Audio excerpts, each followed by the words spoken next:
4 सितंबर के दिन चांद पर घनी रात होने से पहले इसरो ने चंद्रयान 3 के लैंडर और विक्रम रोवर को गहरी नींद में सुला दिया था और यह उम्मीद दिखाई थी कि 22 सितंबर के दिन चंद्रमा के दक्षिणी ध्रुव पर जैसे ही सूर्योदय होगा तभी विक्रम और प्रज्ञान को फिर से जगा सकते हैं।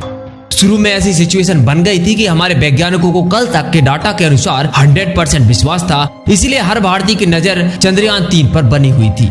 लेकिन इस वक्त इसरो की तरफ से एक ऐसी खबर निकल कर आ रही है जो सुनकर हर एक भारतीय के चेहरे पर मायूसी छा गई है और हमसे नफरत करने वाले चीन और पाकिस्तान में खिल्ली का माहौल बन चुका है। तो आखिर 16 दिनों में क्या हुआ विक्रम रोवर और प्रज्ञान लैंडर के साथ? क्या भारत माता की यह दोनों वीर फिर से नींद से जाग पाएंगे या फिर हमेशा के लिए चांद पर भारत के विजय का प्रतीक बनकर पड़े रहेंगे? जानने के लिए वीडियो को अंत तक जरूर देखिएगा और नए दर्शक जल्दी इस चैनल को सब्सक्राइब कर लीजिए जिससे ऐसी नॉलेजेबल वीडियो हम आप तक लगातार लाते रहें। साथियों, 23 सितंबर के दिन चांद पर सॉफ्ट लैंडिंग करके विक्रम लैंडर ने इतिहास रच दिया था। इसके बाद 14 दिनों के रिसर्च मिशन में लैंडर विक्रम और प्रज्ञान रोवर ने हमारी उम्मीद से ज्यादा काम करके दिखाया था, जिससे पूरी दुनिया में भारत का डंका बजने लगा था। दोस्तों बता दें, इसी बीच इसरो के वैज्ञानिकों के दिमाग में गजब का आइडिया आया। उन्होंने भारतवासियों के सामने एक उम्मीद दिखाई थी कि 4 सितंबर को चांद पर रात होने से पहले हम विक्रम और प्रज्ञान को सुला जरूर देंगे। लेकिन जैसे ही 22 सितंबर के दिन चांद पर दूसरी सुबह होगी तभी यह दोनों नींद से एक बार फिर जाग सकते हैं और अपने रिसर्च मिशन को कंटिन्यू कर सकते हैं। लेकिन अब 22 सितंबर आते ही इसरो ने एक ऐसी खबर दी है जो सुनकर आपकी आंखें भी नम हो जाने वाली हैं। दरअसल 4 सितंबर को विक्रम और प्रज्ञान को सुलाने से पहले इनकी बैटरी फुल चार्ज की गई थी और रिसीवर को भी ऑन रखा गया था ताकि 22 सितंबर के दिन जब इसरो अपने मिशन ऑपरेशन परिसर में इन्हें सिग्नल भेजे तो वह उसे रिसीव करके उनके उपकरणों को फिर से ऑन कर सके। लेकिन 21 तारीख को चांद के दक्षिणी ध्रुव पर सूरज ने रोशनी की पहली किरण फेंकी और चंद्रयान 3 की लैंडिंग साइट यानी शिव शक्ति पॉइंट पर फिर से उजाला किया। उसके बाद इसरो ने कुछ घंटे इंतजार किया ताकि प्रज्ञान और विक्रम के सोलर पैनल काम करना शुरू कर दें और 22 सितंबर की सुबह इसरो के हेड ऑफिस से विक्रम को पहले सिग्नल भेजा गया। लेकिन विक्रम की तरफ से कोई भी रिप्लाई नहीं आया। दोस्तों, चांद पर फैले सन्नाटे को देखकर इसरो के हेड ऑफिस में हड़बड़ी मच गई और सभी वैज्ञानिक फिक्र में पड़ गए कि आखिर विक्रम को हुआ क्या है, क्या उससे संपर्क साधने का प्रयास अभी और करना चाहिए।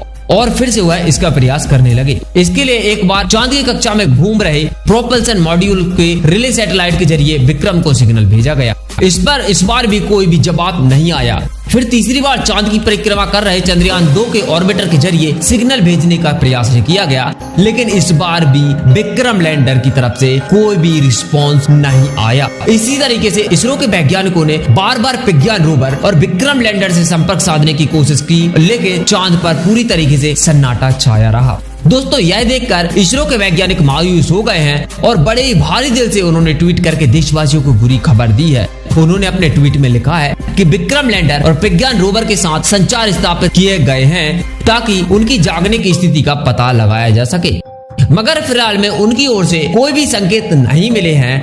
हालांकि संपर्क स्थापित करने के प्रयास अभी जारी रहेंगे।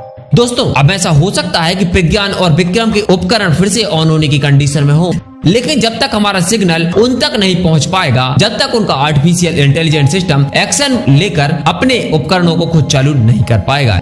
यानी कि फिलहाल विक्रम और प्रज्ञान सुबह होने के बावजूद भी चांद पर बंद पड़े हैं और यह खबर सुनते ही पूरे देश में सन्नाटा छा गया है और मातम का माहौल छा चुका है।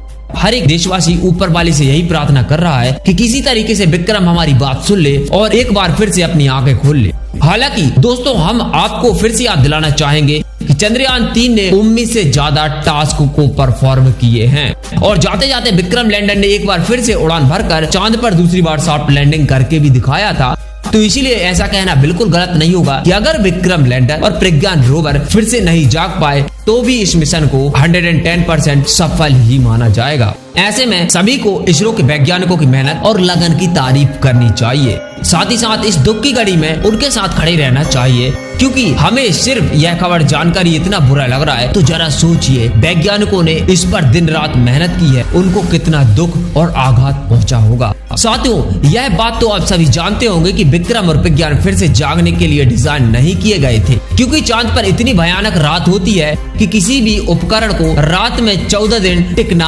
असंभव जैसा होता है। इंसानों की बात करें तो बिना प्रोटेक्शन के हम वहाँ 14 मिनट भी नहीं टिक सकते हैं। तो आखिर चांद पर रात को ऐसा क्या होता है जो आज तक किसी भी देश ने चांद पर रात में मिशन नहीं भेजा है? पिछले 14 दिनों में ऐसा क्या हुआ था विक्रम और प्रज्ञान के साथ, आइए हम जानते हैं। सबसे पहले आपको बता दें कि 5 सितंबर से घना अंधेरा छाने लगा। इसकी बात करें तो देखते ही देखते 5 सितंबर को घना अंधेरा छा चुका था। अगर आपको विक्रम के पास खड़ा कर दिया जाए तो आपकी आंखों से आप उसे नहीं देख पाएंगे।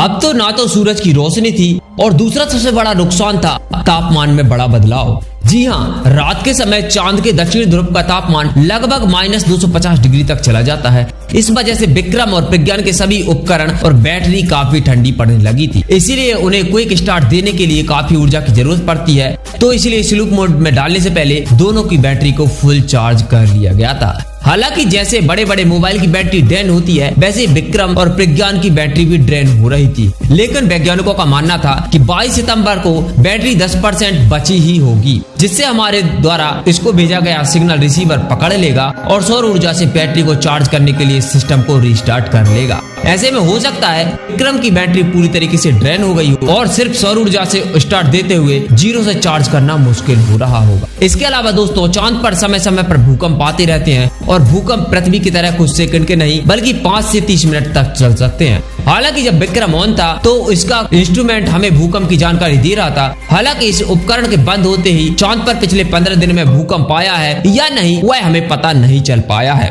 और अगर बहुत तेज भूकंप आया होगा तो उसने विक्रम को पलट कर रख दिया होगा, और ऐसा भी होगा ये हम संभावना जता सकते हैं।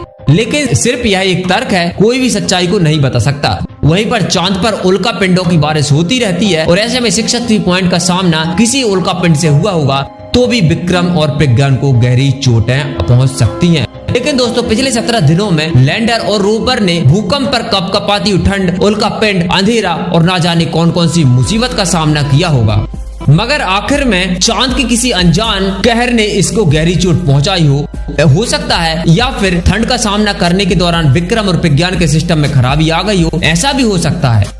साथियों, अब विक्रम और प्रज्ञान के साथ आखिर क्या हुआ, उस बात का पता तो हमें तभी लग पाएगा जब हम कम्युनिकेट करके खुद से इसे ऑन करेंगे या फिर इसमें लगे एडवांस सेंसर और कैमरास और पेलोड उपकरण हमें मौजूदा स्थिति का डाटा भेजेंगे। इसलिए हम यही उम्मीद कर रहे हैं कि इसरो जल्द से जल्द विक्रम लैंडर और प्रज्ञान रोवर की तरफ से रिप्लाई को प्राप्त करे और यह दोनों एक बार फिर से जागकर इतिहास के पन्नों में भारत का नाम दूसरी बार सुनहरे अक्षरों में लिख दें, क्योंकि पहली बार तो तभी लिखा जा चुका था जब इसने मिशन को पूरा कर लिया था। तो दोस्तों, अगर आप भी चाहते हैं विक्रम लैंडर और प्रज्ञान रोवर फिर से गहरी नींद से जागे तो प्लीज कमेंट करके इसरो के लिए अपनी दुआएं जरूर दीजिएगा। और अगर वीडियो को पसंद आई हो तो अपनों के बीच में, अपने दोस्त और मित्रों के बीच में इसको शेयर करना और एक लाइक बटन दबाना नहीं भूलिएगा। साथ ही साथ कॉमर्स लेवल अप को नॉलेजेबल वीडियोस के लिए सब्सक्राइब करना नहीं भूलिएगा। बेल आइकॉन जरूर दबाएं। जय हिंद, जय भारत।